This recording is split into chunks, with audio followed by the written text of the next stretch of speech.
everybody, Ronnie here. A few days ago I did an unboxing. We'll put a card right there.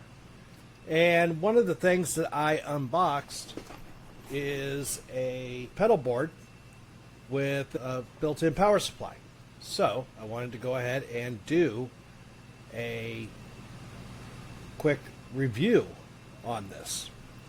I'm going to do this. This is the board. Okay.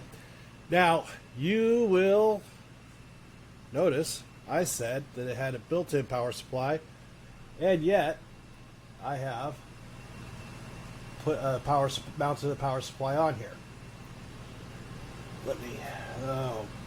That's one of the things that we're going to talk about.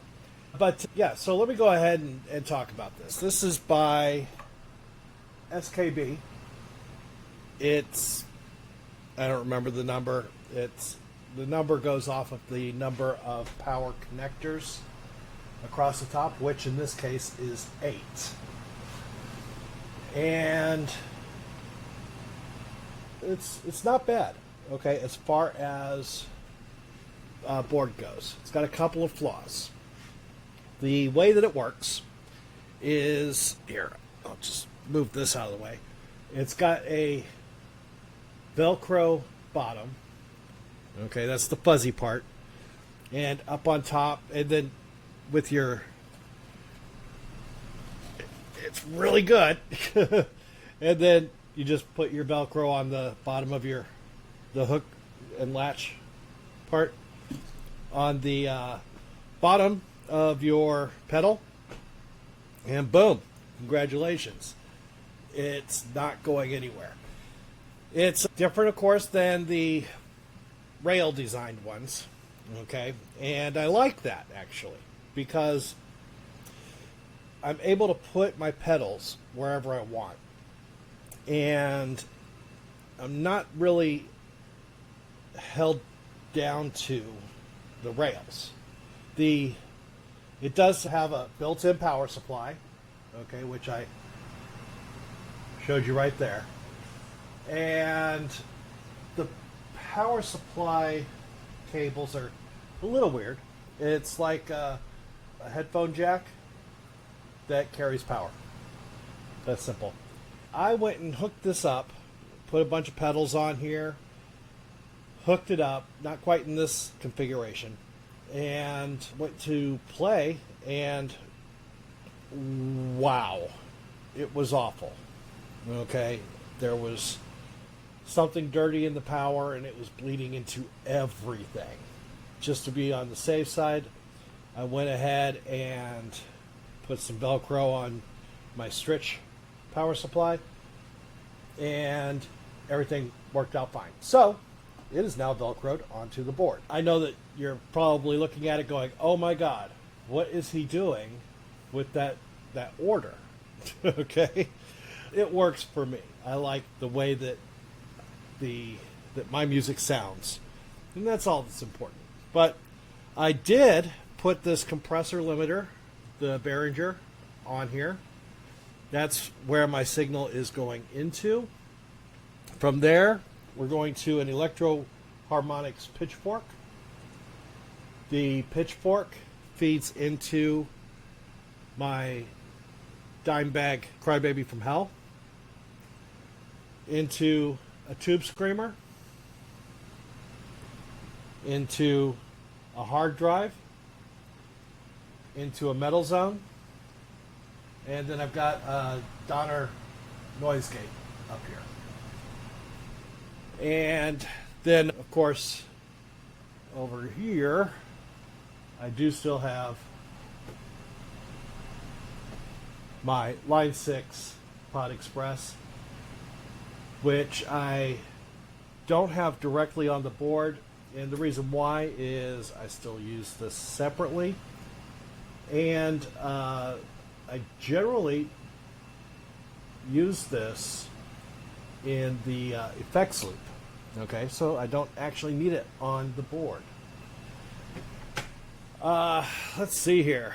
Power supply was not good for me, but that was only a bonus for this. It was not the reason to buy it. Okay, the very large area for for situating pedals, that was a big one for me. Okay, I've got what, 1, 2, 3, 4, 5, 6, 7 pedals and the power supply on there, so that's not bad. Okay, and if I needed more room for a couple more pedals, I could put a couple more here and just move the power supply off of the board. The next thing I want to talk about is the fuzzy bottom. I have a fuzzy bottom. But anyhow, it works, okay? You saw me trying to pull that tube screamer off. Can't pull the metal zone off. Can't pull the hard drive off, okay? I don't have this Velcro down because it doesn't need to be, okay? A crybaby, this thing is heavy, and it just sits there just fine. The problem is that this thing is a dirt collector, okay? Anything that gets in the air can end up on this board. And of course, anything that you pick up with your shoes, that's going to end up on there also. I think I'm going to need to come up with a cleaning solution for this. Not like soap, okay? Not a solution like soap, but like a way to brush this off, okay, without disassembling everything every time. Got any ideas about that? Let me know. Put it in the comments down below. With that said, overall, I'm really happy with this. Now, it's made out of plastic, but it's really sturdy, hard plastic, okay? And it's heavy, okay? It's a good, solid base.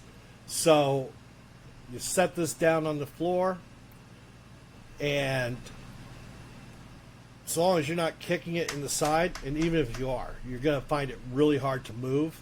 It's going to sit there on the floor. It's going to stay planted.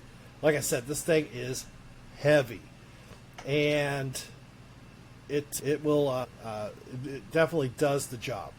Now, I don't know if maybe I got a little bit messed up from the silicone lottery, okay? If there's a problem with the power strip that is just on this board, but it's certainly a problem on this board, okay? If any of you have ever owned one of these, let me know, okay, if you had that problem as well. Otherwise, it's a good board, okay? It didn't require me to get anything special, all right? I already had a good power supply, okay? And this is actually a really good power supply. But I had a good power supply, and everything else just works, okay? And like I said, these pedals are not going anywhere. Once the board is placed, it's not going anywhere until you pick it up and move it yourself. Which is really, when it comes down to it, all that you can really ask for in a pedal board.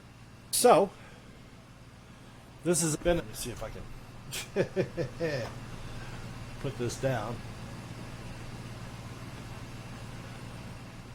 Alright. This has been a pretty quick video. I wanted to talk about this board. Give the good parts, give the bad parts. It definitely is... I'm not unhappy with it.